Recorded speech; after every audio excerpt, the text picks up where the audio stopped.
Hello, Sunshiners, and welcome to my special series on understanding and managing anxiety. I'm Cheryl, the owner of Your Time to Shine Therapy, and over the next few sessions, I'm going to explore various aspects of anxiety, from understanding what it is and how it affects us to practical techniques for managing it.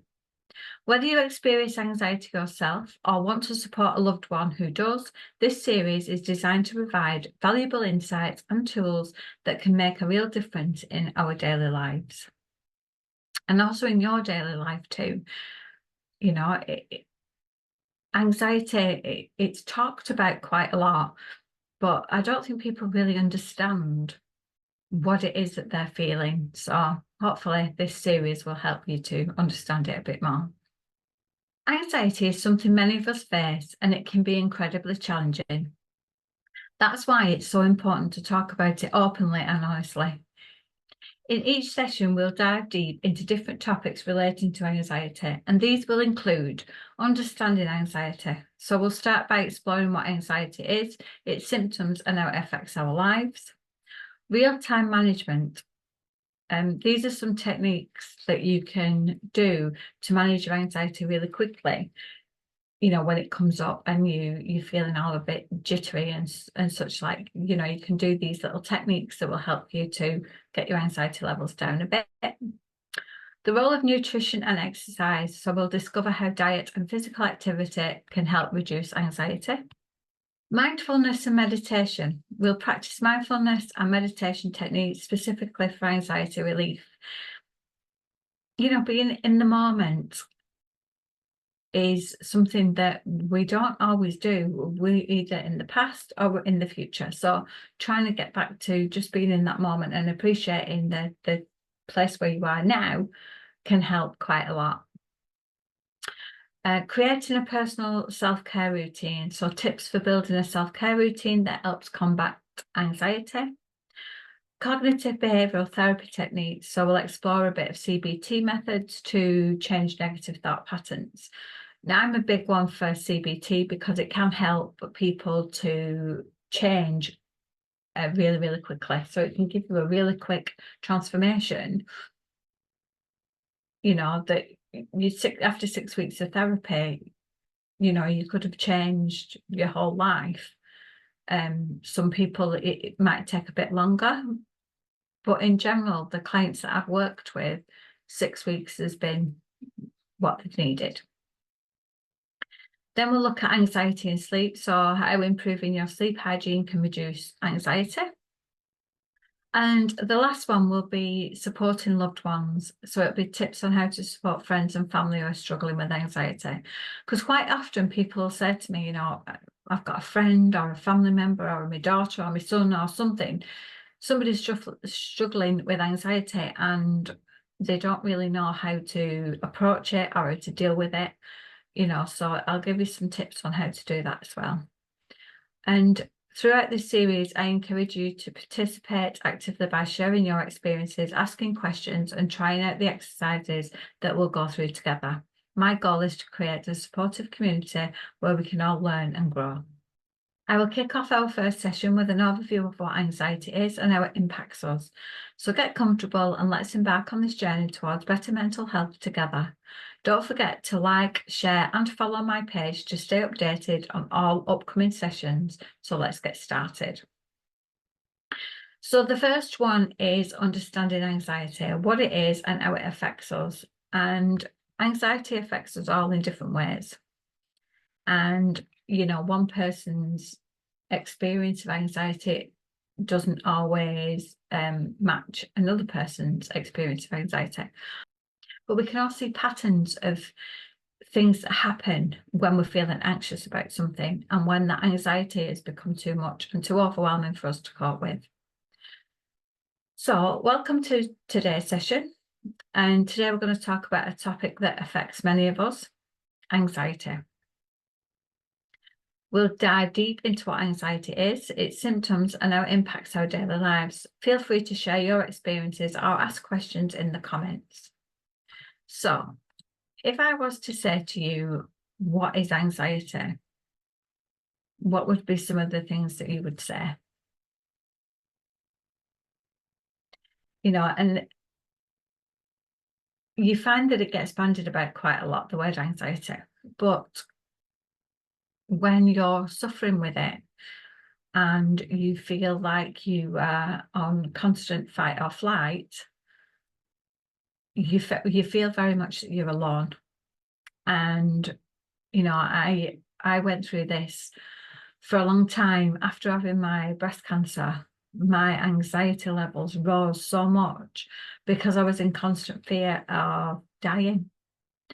And this isn't something that I really talk about a lot, to be honest, because I'm not normally a negative Nancy in any way, shape, or form. But the breast cancer made me think about mortality, and my anxiety levels were so high that I felt like I couldn't breathe. I felt like I was being crushed. I was so on edge all the time. And I went to the doctors and spoke to them about it. And I spoke to my oncologist about it. And, they were just saying that, it's quite normal for you to feel like that. It's a normal reaction. But constantly being on fight or flight mode was just so exhausting. And I tried to find ways that I could cope with it better so that it wasn't taking over my life. And, it just felt like it just felt like I was carrying a massive boulder around with me, and it was awful. So I do understand what it feels like to be suffering with anxiety. But in saying that, anxiety is a natural response to stress, and it can become overwhelming if not managed properly. But we all need a little bit of anxiety to keep us on our toes. It's our body's way of alerting us to a potential danger, but sometimes it can become an ongoing issue that affects our daily lives. Some common symptoms include restlessness.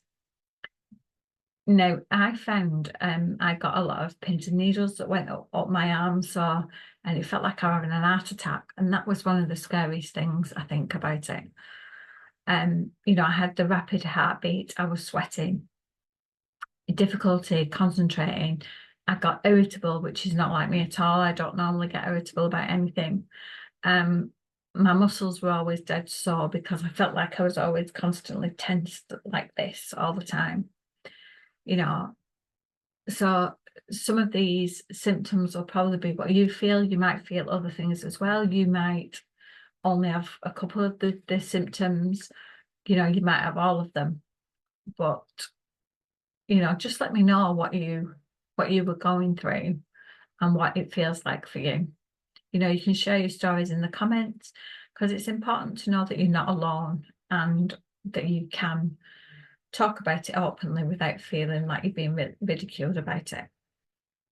Anxiety can impact various aspects of our lives. It can affect our personal relationships, our work performances, and our overall health.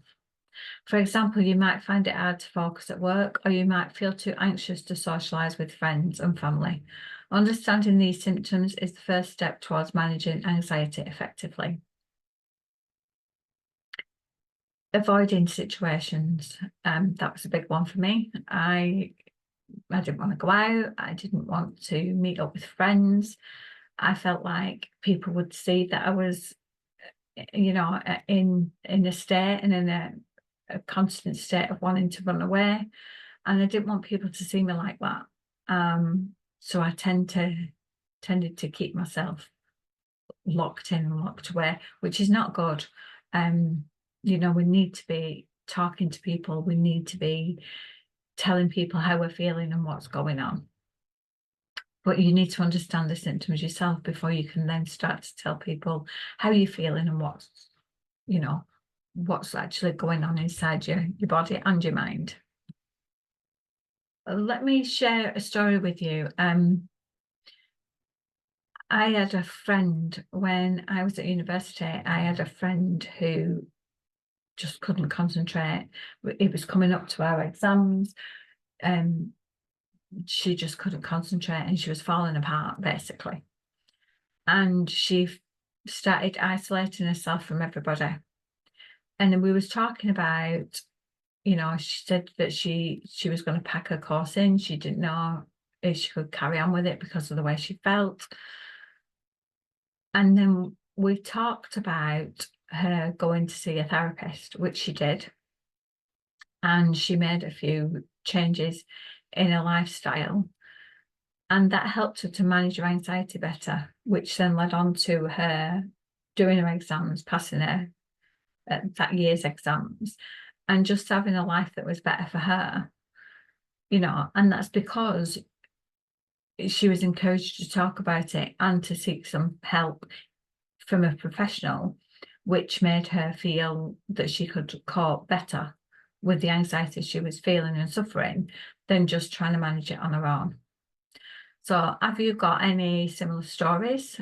If you have, please share them, because we can help each other to, you know, to get through things. That's just a short overview of anxiety. I mean, anxiety is a massive thing that we can talk about for ages and ages, to be honest. But just sharing some of the things, you know, like you could have, you know, the heart palpitations, the feeling like you're having an heart attack, the feeling like you can't see properly, or you're constantly sweating, that kind of thing. You know, if you're suffering with any of these symptoms, please get in touch and let's see if we can help you through that. So I want to say thank you for joining me today, and you know, I hope that helps you understand anxiety a bit more. And remember, recognizing the symptoms is the first step towards managing them. So next time we meet up, we'll talk about practical techniques to manage anxiety in real time. And don't forget to like, share and follow for more updates. Have a great day. See you all soon. Bye for now.